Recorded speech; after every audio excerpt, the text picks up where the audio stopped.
हाँ जी, good morning good morning good morning दोस्तों, कैसे हैं आप सभी लोग। मैं उम्मीद करती हूँ आप सभी लोग अच्छे होंगे, स्वस्थ होंगे और बेहतरीन तरीके से मन लगाकर अपनी पढ़ाई भी कर रहे होंगे शिद्दत और ईमानदारी के साथ। तो चलो आज की क्लास को शुरू कर देते हैं। बहुत ही बेहतरीन से, मस्त से, जबरदस्त से क्वेश्चंस है जो आपके एग्जाम में सीधे पूछे जा सकते हैं। सीधे नहीं पूछे जाएंगे, आड़े टेढ़े पूछेंगे, तो उस तरीके से भी हम एक्स्ट्रा इन्फॉर्मेशन के साथ क्वेश्चंस को कवर करेंगे। ये हमारी छोटा पैकेट बड़ा धमाका क्लास है, यानी कि 10 मिनट में हम 10 करंट अफेयर्स के क्वेश्चंस तो कवर करेंगे ही। इसके साथ साथ हमने जो कल पढ़ा था, कल की क्लास पढ़ी थी, लास्ट के 2 मिनट में 12वीं 10 से 12 मिनट में लास्ट की जो 2 मिनट है वहां पर हम कल के क्वेश्चंस का रिवीजन भी करेंगे। तो चलो शुरू कर देते हैं बिना टाइम वेस्ट किए। समय बड़ा ही कीमती है ना, बिना समय को जाया करे शुरू कर देते हैं क्लास को। पहला प्रश्न आप लोगों के सामने ये रहा, क्या कहा कि recently who has been appointed as the new secretary of CBSE replacing Himanshu Gupta in June 2026। एक बात आपको प्रश्न में ही बताई और दूसरी बात आपसे पूछी, क्या बताई कि जो सीबीएसई के पहले चेयरमैन हुआ करते थे वो कौन है, हिमांशु गुप्ता जी। दूसरी बात क्या पूछी कि इनको रिप्लेस करके इनके बाद अब सीबीएसई के नए जो सेक्रेटरी है, नए जो सचिव है, वो कौन बन गए हैं। दूसरी ये बात आपसे पूछ ली। अच्छा, दूसरी बात बताने से पहले मैं आपको बता दूं कि सीबीएसई क्या है। सीबीएसई बोर्ड से काफी बच्चे पढ़े होंगे, लेकिन सीबीएसई की फुल फॉर्म आज तक भी आपको नहीं पता होगी। क्या है? Central board of secondary education, है ना। अब तक ना पता हो तो चलेगा, लेकिन अब पता होना चाहिए क्योंकि आप एग्जाम जर्नी परिवार के सदस्य हो। अब मेरी नाक नहीं कटवानी है कहीं भी। बात समझ में आई? तो याद रखना। अच्छा, सीबीएसई की स्थापना कब हुई ये भी जान लो। 1962 में स्थापना हुई और हेडक्वार्टर्स कहाँ है? दिल्ली में इसके हेडक्वार्टर्स है। ठीक है, अगर अब आपसे कोई सीबीएसई की फुल फॉर्म पूछे तो 2 बात एक्स्ट्रा बता देना कि स्थापना कब हुई और हेडक्वार्टर्स कहाँ है। समझ गए ना? हाँ, तभी तो फायदा होगा एग्जाम जर्नी परिवार के सदस्य बनने का। अच्छा, इसके अलावा एक और बात यहां पर मैं आपको बता दूं कि जब हिमांशु गुप्ता रिटायर हो गए, उसके बाद जब नए जो सचिव है वो बने हैं, इसके बीच का जो कार्यकाल था उसमें राहुल सिंह ने अतिरिक्त कार्यभार संभाला था सीबीएसई का। तो कई कई जगह पर आपको राहुल सिंह नाम देखने को मिलेगा, लेकिन उन्होंने कुछ टाइम, शॉर्ट पीरियड के लिए सिर्फ कार्यभार संभाला था। एडिशनल सेक्रेटरी थे वो सीबीएसई के। अच्छा, अब फिलहाल कौन बन गए हैं? वरुण भारद्वाज, इनका नाम याद रखना। समझ गए? चलो, recently India conducted a successful flight test of which indigenous air to surface missile. अभी हाल ही में भारत ने किस स्वदेशी वायु सतह मिसाइल का सफल परीक्षण किया है? तो ये जो मिसाइल है ये है इंडिजीनियस। दूसरी बात हमें प्रश्न में पता चली कि हमारी ये जो मिसाइल है ये है भाई air to surface. Air to surface यानी कि हवा से सरफेस पर पार करेगी। अच्छा, बात करें इसका नाम क्या है। इस मिसाइल का नाम है रुद्र M14 मतलब 4th। ठीक है, ये हमारी एक्सरसाइज क्या है? रुद्र एम। बात की जाए इस एक्सरसाइज के बारे में, एक्सरसाइज करी इस मिसाइल के बारे में, इसका सफल परीक्षण किसके द्वारा किया गया? डीआरडीओ प्लस हमारी इंडियन एयरफोर्स के द्वारा इसका सफल परीक्षण किया गया। कहां पर किया गया ये बात भी याद रखना। तो चांदीपुर। कहां पर? चांदीपुर। और चांदीपुर कहां है? ओडिशा में। यहां पर इसका सफल परीक्षण किया गया। किसके द्वारा किया गया? तो हमारी वायुसेना का जो Su-30 MKI एयरक्राफ्ट है उसके द्वारा इसका सफल परीक्षण किया गया। कहां, किसके द्वारा, क्या है, सारी बातें क्लियर। चलो, डीआरडीओ के बारे में अगर बात की जाए, डीआरडीओ क्या है फटाफट से लिख लेना, मैं बोल रही हूं। Defence research and development organisation. स्थापना 1958 में और हेडक्वार्टर्स इसके भी कहां है? नई दिल्ली में। इंडियन एयरफोर्स कब स्थापना हुई थी? 8 अक्टूबर 1932 को। इसीलिए हम 8 अक्टूबर को क्या भी मनाते हैं? इंडियन एयरफोर्स डे भी मनाते हैं। मोटो क्या है इंडियन एयरफोर्स का? नभम स्पर्शम दीप्तम, touch the sky with glory. ये भी लिख लेना, ये मोटो है किसका? एयरफोर्स का। और डीआरडीओ का क्या है? बलश्यम मूलम विज्ञानम, ये भी लिख लेना। ठीक है, चलो शुरू करें अगले क्वेश्चन की कहानी। अगले प्रश्न में पूछा गया कि recently who has become the 20th commander in chief of Andaman and Nicobar command. तो अंडमान और निकोबार कमांड के 20वें जो कमांडर इन चीफ है ये कौन बन गई है? पहले इस पद पर हुआ करते थे अजय कोचर, अजय कोचर।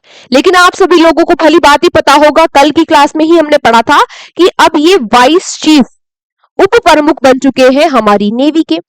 इनकी जगह अब ले ली है कमांडर इन चीफ बनने में अंडमान एंड निकोबार के विनीत मैकार्थी ने। अच्छा, यहां पर आपके दिमाग में एक बात खटकनी चाहिए और आपको एक क्वेश्चन मुझसे पूछना चाहिए कि भाई ये तो वाइस चीफ हो गए, चीफ कौन है हमारी इंडियन नेवी के? तो चीफ है हमारी इंडियन नेवी के कौन? कृष्ण स्वामीनाथन जी, कृष्ण स्वामीनाथन जी। अभी हाल फिलहाल में हमारे नए सीरियस भी बने हैं 3rd नंबर के, वो कौन है? NS राजा सुब्रमणी जी। इसके अलावा उपेंद्र द्विवेदी हमारी इंडियन आर्मी के चीफ है और अमरप्रीत सिंह ये हमारी इंडियन एयरफोर्स के चीफ है। ये दोनों बातें भी आप लिख लेना। फिर बात आती है क्वेश्चन नंबर 4 की। Recently according to the updated global stock market capitalization ranking which country has overtaken India to claim the 6th spot? हाल ही में वैश्विक शेयर बाजार पूंजीकरण रैंकिंग के अघातन के अनुसार किस देश ने भारत को पीछे छोड़कर 6वां स्थान प्राप्त कर लिया है? तो इस इंडेक्स में, पूंजीकरण जो इंडेक्स है, इसमें भारत की रैंक 6th हुआ करती थी, लेकिन अब 6th रैंक पर पहुंच गया है साउथ कोरिया। भारत जो इंडिया है वो पहुंच गया है 7th रैंक पर। इंडिया जो है वो 7th रैंक पर पहुंच गया है। और कुछ टाइम पहले ताइवान ने भी भारत को पीछे छोड़ दिया था। ताइवान की रैंक क्या है? ताइवान की रैंक है 5th। और फर्स्ट कौन है इस रैंकिंग में? यूएसए। फर्स्ट है यूएसए, सेकंड पर है चाइना। ठीक है, सारी बातें क्लियर? अच्छा, ये शिफ्ट क्यों हुआ है? तो आप लोगों को पता होगा आजकल जो मार्केट है उसमें एआई सेमीकंडक्टर्स की काफी डिमांड हो गई है, जिसकी वजह से साउथ कोरिया आगे पहुंच गया। देन आपसे पूछा गया कि recently which state government approved the Punya Shlok Ahilya Devi Holkar Shetkari Yojana to provide farm loan waiver of up to 2 lakh per farmer. अभी हाल ही में क्या किया, आपसे पूछा गया कि किस राज्य के द्वारा ये जो पुण्य श्लोक अहिल्या देवी होलकर शेतकारी ऋण मुक्ति योजना है, ये इसको मंजूरी दी गई है। यानी कि जो इस राज्य के किसान है वो उन्होंने किसान क्रेडिट कार्ड पे जो कर्जा लिया है उस कर्जे को माफ कर दिया जाएगा। तो किसने किया है ये काम? ये काम किया है महाराष्ट्र ने। देवेंद्र फडणवीस ने इसके बारे में अनाउंसमेंट की। देवेंद्र फडणवीस कौन है?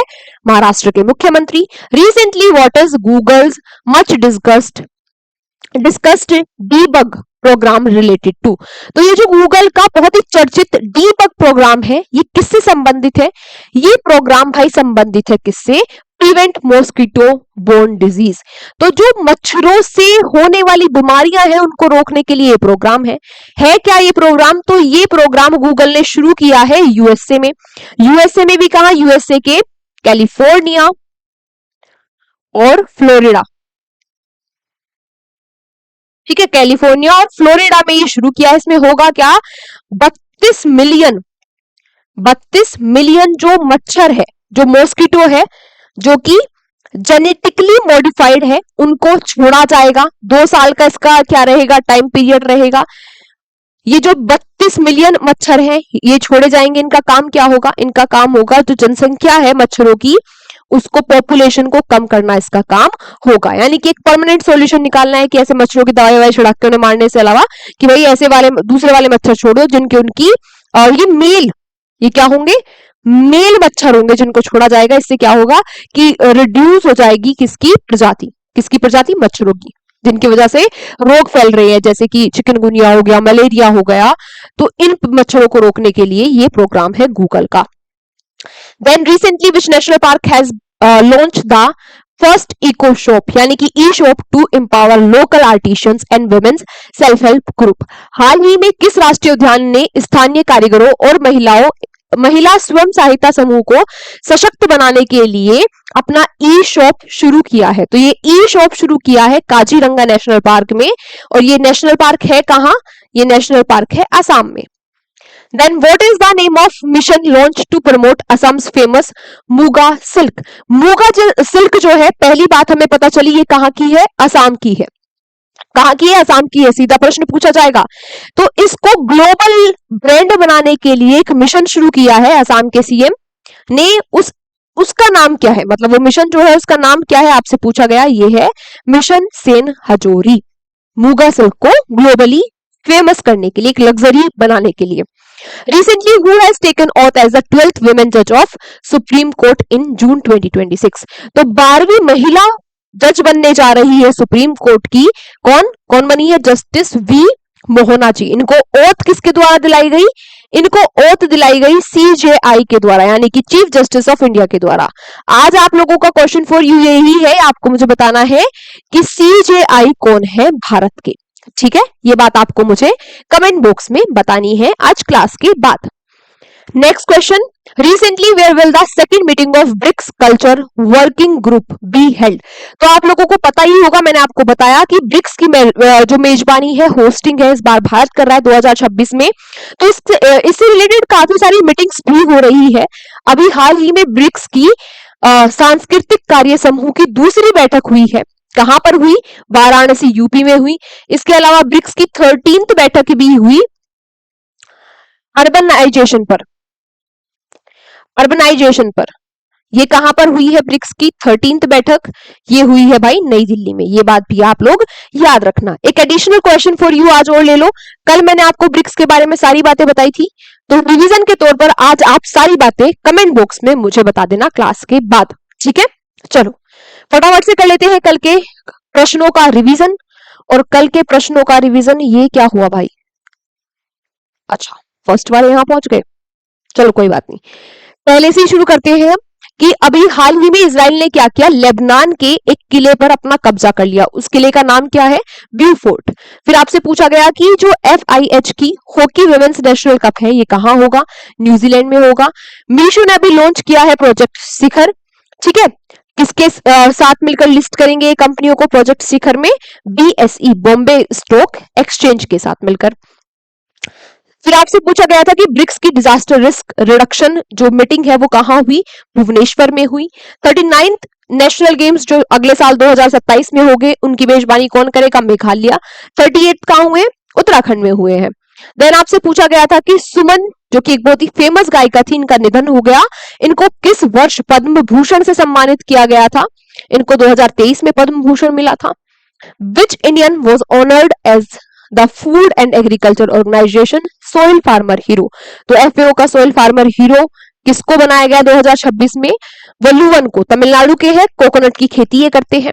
फिर आपसे पूछा गया था कि एक नई प्रजाति मिली है छिपकली की जिसका नाम क्या है? मेसालिना बिश्नोई। कहां पर मिली है? बीकानेर, राजस्थान में मिली है।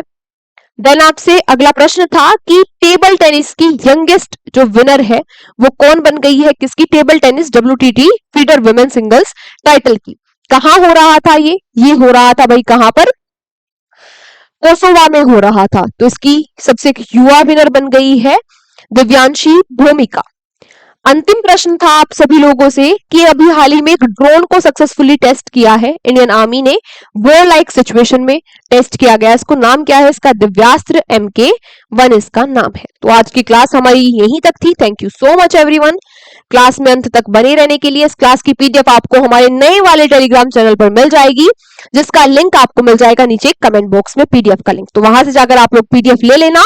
जो बच्चे कह रहे हैं 2 दिन की PDF नहीं डली, भाई नया वाला जो हमारा टेलीग्राम चैनल है वहां पर PDF डल चुकी है। कमेंट बॉक्स में लिंक भी पिन हो जाता है PDF का, तो वहां से जाकर आप PDF ले लो। ठीक है, इसी के साथ मिलते हैं आपसे अगली क्लास में। तब तक आप लोग यूं हंसते रहिए, मुस्कुराते रहिए, देखते रहिए exam journey. Take care, bye bye.